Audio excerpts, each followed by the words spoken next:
Et vous prenez la vidéo de Mamadou Coulibaly. Mais Laurent Gbagbo est un francophile. Il a fait toutes les faveurs à la France. Mais nos amis vont venir nous dire non, il est panafricaniste, c'est lui qui est venu pour lutter contre la France. Tu sais, tu as posé une question qui est essentielle. Est-ce que M. Laurent Gbagbo ne pouvait pas discuter avec les jeunes gens qui étaient en exil, les militaires, à l'effet de trouver une situation ou une solution à la crise? Non, il ne pouvait pas.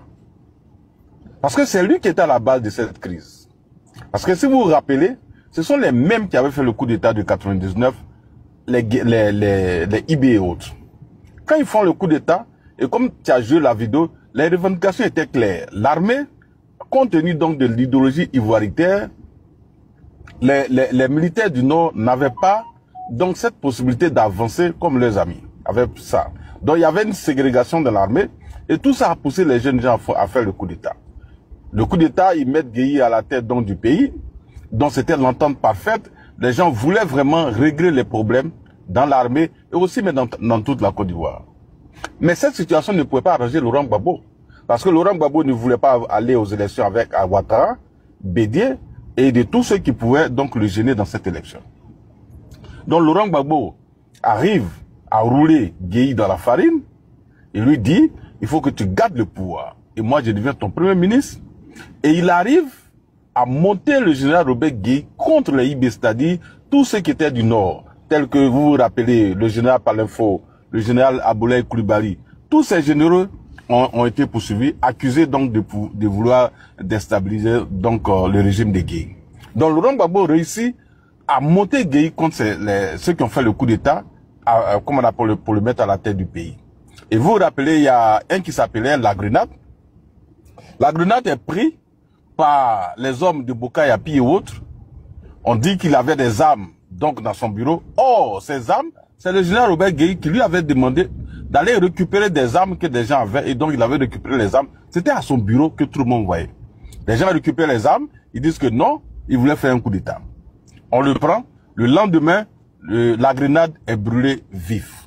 C'est ainsi que beaucoup avaient été arrêtés, les Ouattao, les shérifs et autres avaient été arrêtés.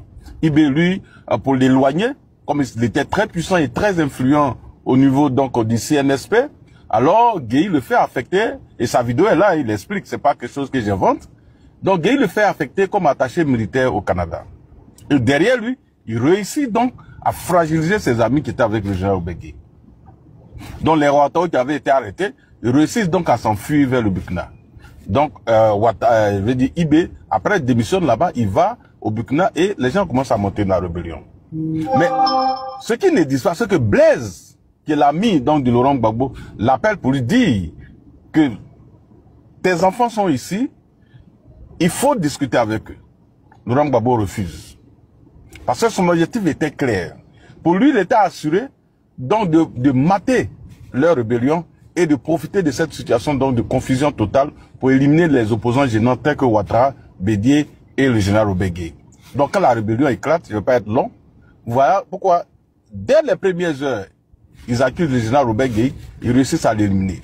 Après avoir éliminé Gueye, ils foncent tout droit vers le domicile d'Alassane Ouattara pour tenter de l'éliminer. En temps, Bédié avait réussi à fuir vers l'ambassadeur, la résidence de l'ambassadeur de France. Donc, pour faire court, M. Laurent Gbagbo, son objectif n'était pas de régler, non. C'est lui qui avait créé le problème. Et son objectif, c'était de vraiment pacifier, selon ses propres termes, donc éliminer toutes ces personnes et diriger le pays pendant 40 ans.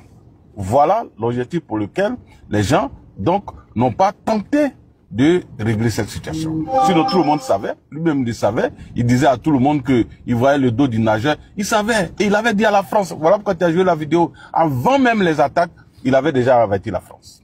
Donc si lui ne savait pas, comment il a réussi à dire à la France que les gens se préparaient au Burkina? Donc il avait averti tout le monde, dans l'espoir de pouvoir mater, et quand il va éliminer tout cela après, il va leur dire, mais je vous ai dit que les gens se préparaient au Burkina, alors moi je me suis préparé pour vraiment pacifier le pays et éliminer tout. Il allait avoir raison.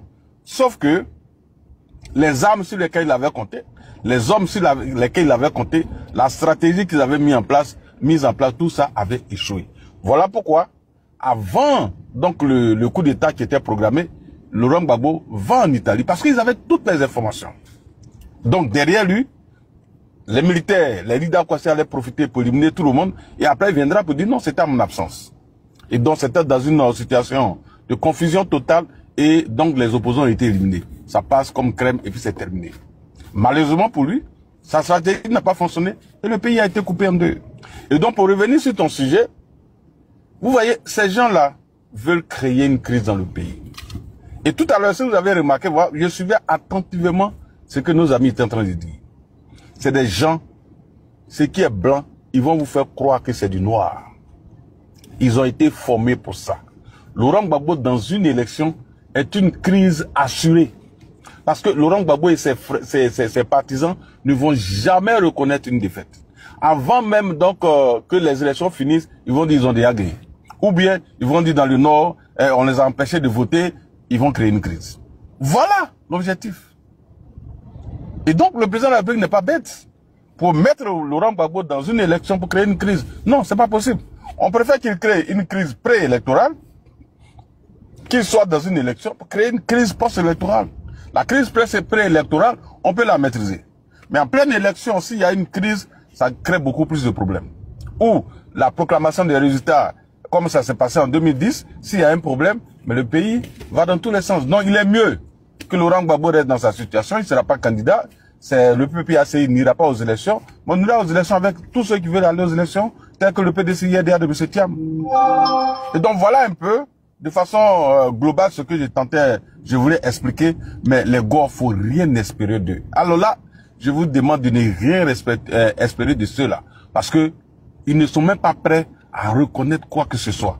Vous voyez, en 2010, Laurent Gbagbo qui gagne 38% au premier tour, Alassane Ouattara à 32%. C'est environ 5% qui séparaient les deux candidats. Le BD à 25%. BD appelle ses militants à voter Alassane Ouattara. Gbagbo n'a plus aucun report de voix. Les militants du PDCIRDA votent le président Ouattara les yeux fermés. Et prenez les résultats du deuxième tour, vous allez voir. À Daoukro, à Dembokro, à Yamsoukro. À Yamsoukro, par exemple, au premier tour, Bédié a eu environ 70%. Ouattara, un peu plus de 12%. Gbagbo, un peu plus de 15%. Au deuxième tour, Ouattara obtient 80% à Yamsoukro. Et Gbagbo conserve 15% ou 16%. Mais malgré ça, il dit la gagne. Les mêmes scores que Ouattara a eu au nord au premier tour sont ceux qu'il a obtenus au deuxième tour. Mais malgré ça, il dit non, au nord, il y a eu tricherie, ils ont brûlé les unes. Comment dans le fief de quelqu'un? C'est là-bas il va aller tricher. Alors qu'au premier tour, vous prenez les résultats. Ouattara a fait autour de 90%. Au deuxième tour, c'est les mêmes 90% qu'il a eu. Mais ils ont accepté les résultats du nord du premier tour. Mais au deuxième tour, ils disent non, qu'il a triché. C'est-à-dire souvent, il faut les écouter pour voir à quel niveau ces gens-là sont animaux de mauvaise foi. Ils ne sont pas prêts pour que la Côte d'Ivoire soit en paix. Et ça, Constant, il a dit. C'est-à-dire, il ne faut pas que ces gens-là entraînent notre pays encore dans une crise. Parce que leur objectif, c'est de créer une crise dans notre pays. Est-ce que les jeunes sont prêts encore à courir pour sauver leur vie? Est-ce que nos parents de l'Ouest, donc qui ont connu cette terrible crise où les gens sont morts, où Laurent Gbagbo va là-bas et dit non, vous n'êtes pas mort à cause de la crise, vous êtes mort pour vos terres. Comme si c'est aujourd'hui, ou bien c'est en 2010, 2011, que les terres au niveau de l'Ouest de la Côte d'Ivoire ont existé. Ils ont armé les jeunes gens là-bas. Ils les ont poussés donc à commettre des erreurs. Et ils sont prêts à le faire. Et moi, voilà pourquoi je suis sur les panels, pour conscientiser la jeunesse. Nous, au moins, on a la chance d'être à l'extérieur du pays. Même là encore, on a nos parents là-bas. On a nos frères là-bas, on a nos cousins, on a nos neveux, nos nièces là-bas. Est-ce que, s'il y a une crise en Côte d'Ivoire, nous qui sommes à l'extérieur, même si nous ne sommes pas au pays, est-ce que nous serions tranquilles? Non. Donc, merci à vous d'organiser les panels pour vraiment appeler la jeunesse à une prise de conscience, à une prise de responsabilité. Parce qu'aujourd'hui, ce qui doit les préoccuper, c'est qui va leur apporter le bonheur, qui a des projets structurants pour eux, qui va créer des emplois pour nos jeunes. Voilà ce qui doit être la préoccupation des jeunes et non les questions de candidature de Laurent Gbagbo. Gbagbo a 80 ans, il a été président de la République de Côte d'Ivoire, il n'a plus d'avenir à chercher. C'est vous qui avez votre avenir en main. Donc n'acceptez pas que des gens vous traîne dans des situations difficiles et vous mène dans tous les sens et en ballottage défavorable. Il faut arrêter ça. Il faut arrêter d'aller à des aventures qui vont vous conduire à des situations difficiles. Aujourd'hui, Laurent Gbagbo, là, il va plus connaître la galère. Lui et sa famille. Stéphane Kipé n'a jamais travaillé dans sa vie. Mais c'est lui qui est capable d'aller donner 10 millions cash en offrande à l'église. Même les fonctionnaires, ceux qui ont travaillé toute leur vie, médecins, sous-préfets, ils peuvent avoir 10 millions, même dans leur compte avant d'aller à la retraite. Mais lui, il prend ça, il va donner à l'église. Il a déjà travaillé où? Mais c'est l'argent qu'ils ont pu avoir lorsqu'ils étaient au pouvoir. Même les jeunes gens qui en 2004, novembre 2004, ont soutenu le président Laurent Gbagbo face à la France, qui ont été bombardés, d'autres blessés.